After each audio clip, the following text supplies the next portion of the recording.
Rieccoci, primo si interpares, appuntamento del mercoledì, gruppo TV7, come di consueto vi ricordo, io lo ripeto sempre, stancherò anche la gente di iscriversi sulla nostra pagina Facebook. Ospite è l'assessora Elena Donazzan, assessora all'istruzione, alla formazione, al lavoro e alle pari opportunità della Regione Veneto, e ha aggiunto una cosa che non ricordo già più ed è grave. E alle crisi. E alle crisi aziendali, che queste sono sì. parole brutte. Allora, ritorniamo all'istruzione e alla scuola, e ovviamente uno dei temi che abbiamo detto iniziare dal titolo vede i problemi sono vecchi. Iniziamo con la carenza di docenti. Vediamo il servizio. 7.800 cattedre vuote in Veneto, di queste 2.300 interessano insegnanti di sostegno. Sono numeri preoccupanti quelli che riguardano l'istruzione della nostra regione, dati che non hanno inaugurato il nuovo anno scolastico nel migliore dei modi. A livello di singola provincia si contano 443 posti vacanti a Belluno, 1.126 a Padova, 451 a Rovigo, 1.294 a Treviso, 1.595 a Venezia, 1.404 a Verona, 1.508 a Vicenza. I mancati concorsi, il precariato, il blocco del numero delle abilitazioni, soprattutto per le cattedre di sostegno, si traducono in una grande incertezza nel mondo della scuola. Così gli studenti delle scuole dell'infanzia, delle primarie e secondarie di primo e secondo grado, si trovano di fronte al consueto balletto delle supplenze, con docenti che cambiano di continuo e che dunque non garantiscono continuità didattica. Per gli alunni disabili la situazione è ben peggiore, per loro mancano infatti all'appello 2 insegnanti su 5. Molte famiglie nella prima settimana di scuola sono state costrette a tenere a casa i figli con disabilità su richiesta degli istituti scolastici, proprio per la mancanza di personale. Sono questi i primi pesanti effetti dall'avvio delle lezioni. La carenza di insegnanti è ormai cronica, l'emergenza è vissuta sulla pelle delle famiglie venete. Servizio di Alice Bragantini. Faccio i complimenti perché è stato fatto molto bene. Volevo dire, è un disastro. Il servizio è fatto molto bene, la situazione è un disastro, sì, è un disastro. Disastro? È un disastro, e per ciascuna delle problematiche che sono state sollevate e anche ben riportate dal servizio, però c'è una soluzione, capisce? Questa è la cosa incredibile. Mancano le abilitazioni per gli insegnanti di sostegno. Le abilitazioni vengono date dalle università. Le università devono fare richiesta al Ministero e il Ministero dà le autorizzazioni. Bene, perché abbiamo fatto can-can, ci hanno dato 50 posti in più, ma sapete quanti? 300 in tutti, 200 a Padova e 100 a Verona, a noi ne servono 2000. Il motivo è sempre il solito, perché mancano i soldi? È sempre quella. Alla voce scuola ed educazione inviterei ogni ministro, guardo la telecamera, se magari anche il nuovo ministro, ma tutti i ministri del passato, presente e futuro, proviamo a dire una cosa fuori dall'ipocrisia. Se diciamo che l'istruzione è centrale, ogni campagna elettorale ha avuto questo mantra, di tutti i partiti, bisogna essere conseguenti, bisogna mettere i soldi, che questa è l'unica cosa. Perché gli insegnanti mancano perché non fanno i concorsi non li fanno perché sennò devono pagare degli stipendi. Allora è meglio avere i precari che vengono assunti a settembre, licenziati a giugno. Licenziamo a giugno e per 3 mesi prendono il sussidio di disoccupazione. Le pare normale che un insegnante debba essere sussidiato per la disoccupazione, che è una cifra miserabile, e che a questa persona chiediamo di avere rispetto del ruolo che riveste? E il resto della società come può guardare quell'insegnante che non può neanche andare a farsi un mutuo perché non viene riconosciuto il finanziamento per la macchina, per la casa, se non arriva di ruolo, peraltro con uno stipendio che è da aumentare? Allora si dice, allora non si può fare. No, si può fare, perché dobbiamo capire qual è la priorità dell'Italia. Però smettiamola di dire che è una priorità se i soldi non li mettiamo. È come quella storia che dei medici, mi sembra di vivere la stessa intervista che ho fatto con l'assessore della sanità. Chiedo a Marco e a Claudio in regia, potete fermarmi quel filmato dove c'erano i numeri praticamente degli insegnanti che dovrebbero esserci per avere una scuola più efficace? Sì, sono oltre 7.000. Sono oltre tanti. 7.000 quelli che mancano. E come pensa di rimediare a questa Io lei? non penso, cioè io penso, ho premessa io penso, Certo. e il problema è che non posso agire perché Ma lei cosa pensa allora? che vada cambiato questo sistema, che la programmazione delle assunzioni debba essere legata alle assunzioni di ruolo per dare stabilità a un ciclo scolastico, perché la continuità didattica è un valore. Che cosa vuol dire? Che si fanno i concorsi per il numero delle aule vacanti, dei posti Cioè, vacanti? ci fermiamo un attimo e facciamo un ragionamento. Sì. Io capisco. È iniziata la scuola, Sì. mancano, come ha detto lei, 7.000 insegnanti. Sì, oltre 7.000. Ma mettiamo 7.000, sono già una cifra, è quella cifra. un'enormità. Faccio vedere i numeri, quelli Non le sono. ho fornite vedete, io quelle- per quelle- città quelle- li ha forniti lei, quindi sono numeri veri. E ovviamente quelli sono per città gli insegnanti che dovrebbero esserci per avere una scuola di insegnanti competitiva. E qualcosa bisogna pur fare, cioè se non ci sono i soldi, se la regione non li ha, Ma non qualcosa c'entra bisognerà. la regione, guardi, bisogna che togliere questo... È lo lo Stato fa i lo Stato. concorsi, lo Stato assume, lo Stato mette la cifra. Perché noi vogliamo l'autonomia? Perché questo veramente Sì, è ma legato a questo problema sì, qui. però Donazzan, l'autonomia vuol dire stessi soldi ti dà lo Stato che ti dà ora, li gestisci tu, non è che cambia e che arrivano il doppio di soldi. Nel bilancio dello Perché Stato, quando- no, direttore, questa è però una... però questa è devi una- spiegare l'autonomia, sembra che una regione abbia molti più soldi, no, la regione Veneto ha gli stessi soldi, solo che invece che essere gestiti da Roma vengono gestiti Ma sarebbero da gestiti in Venezia. maniera ben diversa. Questo sono d'accordo Cioè, con lei. questi 7.000, che cosa avrei fatto io? Tanto la cifra devi pagare tutti gli insegnanti, tutti gli insegnanti. Io avrei già fatto i concorsi per quante cattedre vacanti di matematica, quante di sostegno, quanti insegnanti abilitati mi servono, perché la spesa storica è legata al servizio, fotografato in un certo momento, Certo. e poi si deve andare ai costi standard, cioè quanto mi deve costare quella cosa lì. Io le so già dire che una scuola, perché questi sono i costi che abbiamo già analizzato, più che verificato, la scuola che pure ha un'organizzazione, un sistema che è lo stesso da Lampedusa a Bolzano, costa meno in Veneto che non so, in Calabria. Quindi mi dessero pure i soldi che mi debbono dare, perché saprei gestirli, diciamo, molto meglio. E non c'è la possibilità che li diano? No, in questo momento no. Abbiamo un incontro, anzi il Presidente avrà un incontro la settimana prossima con il nuovo Ministro per le autonomie, non so come l'abbiano chiamato adesso perché cambiano anche i nomi oltre i nomi di battesimo, sì. però anche le Ma diciture. col precedente, le faccio una domanda che mi sembra di sognare nel capire queste cose. No, la scuola inizia a settembre e questi ragionamenti si dovrebbero fare di programmazione a giugno, Ma a chiaro, maggio. no, prima e quindi- si fanno, prima, perché le nostre scuole, lei parla con un qualsiasi docente o familiare, prego. Lei ha fatto, la regione ha fatto la richiesta a Roma, noi nel Veneto ci mancano 7.000. Roma, ma chi se ne frega, gli ha risposto Roma in parole Non ha povere. risposto, ma non ha risposto. Allora vado lì, mi cateno io. Cioè faccio qualcosa di Io eclatante. credo che le istituzioni Cioè, debbano capite, parlare... sto esagerando, Sì, vado lì, per mi linguaggio cateno, istituzionale. Io sono assessore al Donalzà, fianco... vengo lì, la accompagno io, andiamo lì, ci Non cateniamo. occorre, abbiamo già fatto tante di Ha queste capito cose. cosa voglio dire? Perché Guardi, abbiamo bocciato i riparti, abbiamo bocciato, cioè sono atti formali, la conferenza Stato-Regione deve approvare i riparti, bocciati. Abbiamo chiesto i dati divisi per singole regioni perché volevamo capire come mai queste vacanze, cioè questi posti vuoti fossero tutti al nord e non al sud. Il sud non ha lo stesso problema che abbiamo noi, eppure la qualità della nostra scuola certificata è migliore. Non ce li hanno forniti, il Ministero è uno, il Ministero dovrebbe essere obbligato alla trasparenza. Se ti dicono di no, anzi non ti dicono nemmeno di no, eludono la domanda. Io sono a fianco dell'ufficio scolastico regionale, che, attenzione, non è della Regione Veneto.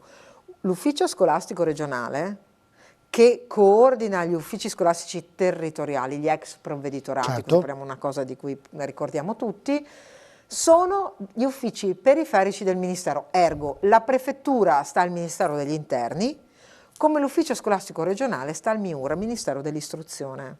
La Regione può fare, posso perorare la causa, posso fare interviste, posso denunciare le cose, posso scrivere lettere. non ha potere quello. La pubblica amministrazione parla per atti e noi parliamo per atti, ordini del giorno approvati, leggi approvate, missive istituzionali, financo, scritte, firmate dal Presidente della Regione, a cui non viene data risposta. Perché? Perché non sono in grado di gestire. Allora, serve l'autonomia? Guardate, serve principalmente nella parte di programmazione e gestione. Ma in effetti loro hanno detto inizialmente le 5 Stelle, diamo l'autonomia, togliamo i due punti più importanti, la sanità e l'istruzione. Dove loro eccellono, dove lo Stato sì, eccelle. ma è sempre il solito giochetto che la politica non voi sicuramente fa, non capisco per quali motivi e molto probabilmente non riesco a capirlo. Ma perché è anche complicato, però non Però voglio adesso si può banalizzarle, risolvere ecco. questo problema oppure è risolvibile? Questo verrà risolto nel mese di ottobre avanzato, quando dovranno prendere più o meno a caso insegnanti, perché stanno facendo anche questa chiamata, no? Agli stessi istituti, magari l'istituto che decide, ogni istituto ha un piccolo budget per le supplenze temporanee, e allora per tamponare chiamano i professionisti o i laureati semplicemente, guardi, se non hanno mai magari insegnato, non hanno una professionalità legata all'insegnamento, li chiamano per piccole supplenze, per tamponare. A ottobre tutti questi posti dovranno essere coperti, ma con che tipo di supplenti, con che tipo di aspettative? Cioè ci ritroveremo che a metà ottobre avremo tutto coperto e l'anno prossimo ricominciamo da capo. Andiamo a vedere l'altro servizio che è un altro, che poi non vorrei farla arrabbiare perché mi trovo anche bene con lei, che sono le condizioni delle scuole qui nella nostra regione. Vediamo il servizio. Anche in Veneto le strutture scolastiche pagano decenni di attività, un'età che non è riuscita a tenere il passo con le normative e una burocrazia che non l'aiuta a migliorare la sua sicurezza. Stando agli ultimi dati ufficiali del rapporto del Ministero dell'Istruzione, gli edifici scolastici nella nostra regione sono 4.395 e gli indicatori che ne dimostrano la sicurezza per bambini e ragazzi che li frequentano mettono abbastanza i brividi. Poco più del 50% delle scuole venete possiede il certificato di agibilità e abitabilità degli edifici, contro un 40% abbondante che ne è del tutto sprovvisto. Un quarto delle nostre scuole invece non ha il certificato di collaudo statico e anche in questo caso gli edifici in regola con le normative sono praticamente la metà. Ben di peggio però raccontano i dati sul certificato di prevenzione incendi, un documento rilasciato dai Vigili del Fuoco per il quale dopo 20 anni l'anno scorso è finalmente decaduta l'autorizzazione in deroga. In Veneto nemmeno un terzo delle scuole ne è provvisto e ben il 56% è dichiaratamente senza il certificato. Di queste solo il 18% ha quantomeno chiesto un nulla osta provvisorio in attesa della messa in regola. E andando a vedere poi i dati provincia per provincia ci sono alcuni numeri che spiccano. Per i certificati di agibilità e abitabilità degli edifici la provincia peggiore è quella di Padova, che conta solo 2 scuole su 5 in regola con la normativa. La migliore sul territorio è Treviso, che pure si ferma solamente al 57%, ma si ripete anche per i certificati di collaudo statico con il suo 61%, mentre Rovigo chiude una classifica che vede arrancare anche Padova, Vicenza e Verona. In chiusura i certificati di prevenzione incendi. Il misero 11% di scuole in regola nella provincia di Rovigo è un dato che lascia sbigottiti contro Venezia e Verona, che per fortuna veleggiano al di sopra del 40%. Comunque la si guardi però, la scuola italiana non sta bene, soprattutto nelle sue strutture, e intervenire oggi è diventato un obbligo. Servizio di Francesco Cocchiglia, sui nostri collaboratori, miei collaboratori. Bravi, anche questo va in servizio perché è molto puntuale e perché dà la situazione. Ce la mettiamo su una tenda a studiare. E noi siamo messi meglio di tutte le altre regioni, quindi guardi lei. No, pensi lei? Ma sì, ma infatti è preoccupante. Perché se una scuola ha dei danni e subiscono danni anche chi studia all'interno, chi ne risponderà di questo? Purtroppo ne risponde il preside penalmente, il dirigente scolastico per parlare il linguaggio contemporaneo e il titolare della struttura, ovvero il comune quando si tratta allora, di io dirigente scolastico o preside, come lo vuoi chiamare, ho 500, 600, 700 ragazzi che vengono in un istituto. Ne ho 2000 mio, anche 2000, ho fatto un numero basso, no? Qualcuno di loro, per dire non tutti, sono a rischio di incolumità, succede qualcosa io sono un responsabile penale. Purtroppo. E cosa devo fare? Non insegno? Dico state a casa tutti quindi. Guardi, questa è la difficoltà della scuola. Concludo la domanda, sì. Un preside quindi deve anche sapere se la struttura è abilitata ed è agibile per andare, e mica fa il geometra, mica fa l'ingegnere. No, appunto perché non è più un preside che si occupava solo di didattica, oggi è purtroppo perché è... Ma lo sai che è un controsenso pazzesco? Ma è così, è responsabile di tutto e guardate che è una vita abbastanza infernale, perché un dirigente scolastico oggi ha delle Gli responsabilità. avete aumentato lo stipendio, lo Stato gli ha aumentato un po' lo stipendio tempo fa, no? Sì, per le responsabilità che hanno, secondo me, Sempre poco, certo. assolutamente sì, perché hanno una responsabilità di tutti i tipi, educativa, di sicurezza, di gestione del personale, perché sono anche datori di lavoro loro stessi, no? L'organizzazione interna. Tutto, ma compresi i disagi che sono ormai sempre più pesantemente presenti a cosa deve scuola. fare? Io entro a scuola, vedo una crepa, vedo qualcosa che non funziona, cosa devo fare?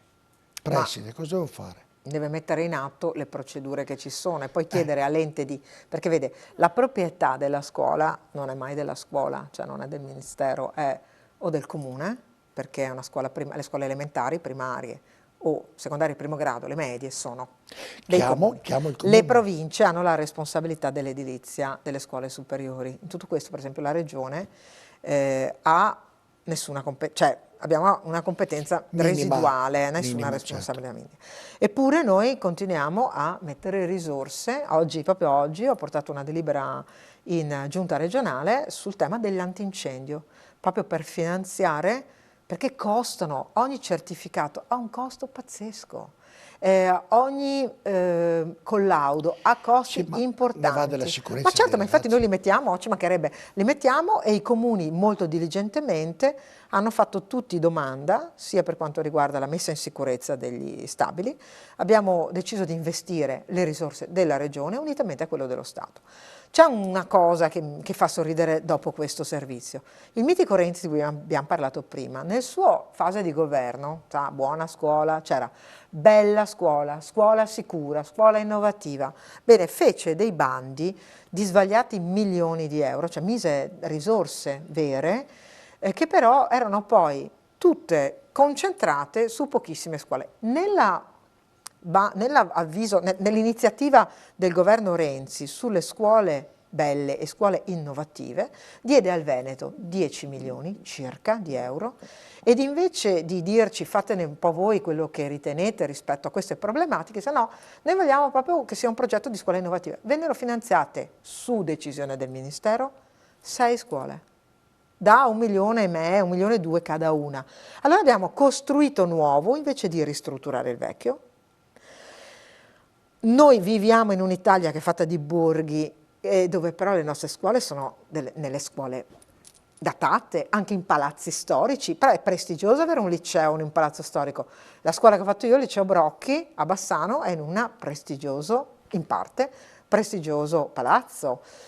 Quando parliamo di alcune scuole, la più parte delle scuole sta in costruzione degli anni 30 del fascismo, perché il fascismo nel suo progetto di educazione nazionale costruì scuole dappertutto.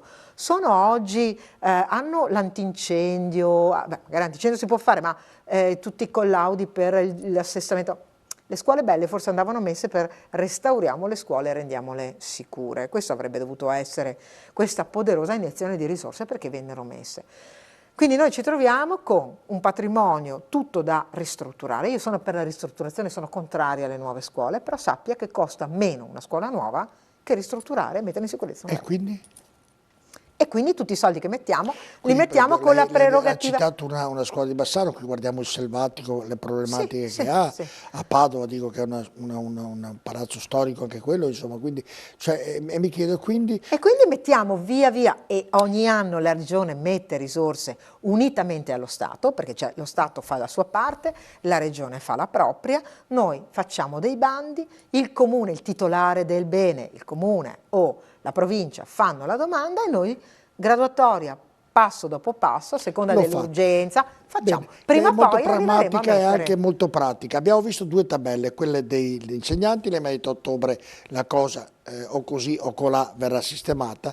Qui abbiamo visto le tabelle delle scuole della sicurezza e qui ce ne sono oltre metà, il 50%, oltre il 50% che non sono in ordine per tante cose che abbiamo già visto. Ecco, non vanno definite non sicure però, non hanno tutte le certificazioni previste. Non hanno tutte le certificazioni, lo sappiamo, le certificazioni è una prescrizione di legge. Quando parlavamo di burocrazia prima. Sì, ma se succede qualcosa non c'è la certificazione. Ma guardate che le leggi servono proprio per mettersi a riparo dalle responsabilità. E quindi? E quindi io avrei fatto molte meno leggi, No, avrei ho lasciato capito. molto più buon senso. Guarda, ci tocchiamo tutto quello che c'è, non succede nulla, non c'è una certificazione, succede qualcosa Non c'è il nella rischio scuola. zero, direttore. Non esiste il rischio zero, glielo dico da ex assessore alla protezione Ed è grave civile. questo? No, perché non esiste in natura il rischio zero. No, rischio zero, Vede, però, noi stiamo parlando di... una bella io percentuale. le posso dire che mi dia vado spesso qualche nelle speranza. scuole. Scuole che non hanno la certificazione, visitate, sono a posto e sono anche sicure. Manca la certificazione che ha dei costi e per i quali stiamo facendo tutto quello che serve. Poi ci sono delle scuole a rischio, le scuole a rischio sono chiuse, diciamo a tutti i veneti. Le scuole a rischio, perché nessun vigile del fuoco ti dà l'autorizzazione ad entrarci, non esistono in Veneto. Mancano di tutte quelle prescrizioni, secondo la norma, che sono quelle cose che aumentano Quindi un molto. genitore, dopo aver visto questa trasmissione, domani mattina può mandare a scuola Con della serenità anche. con della serenità. E noi in serenità andiamo in pubblicità, va bene? A tra poco.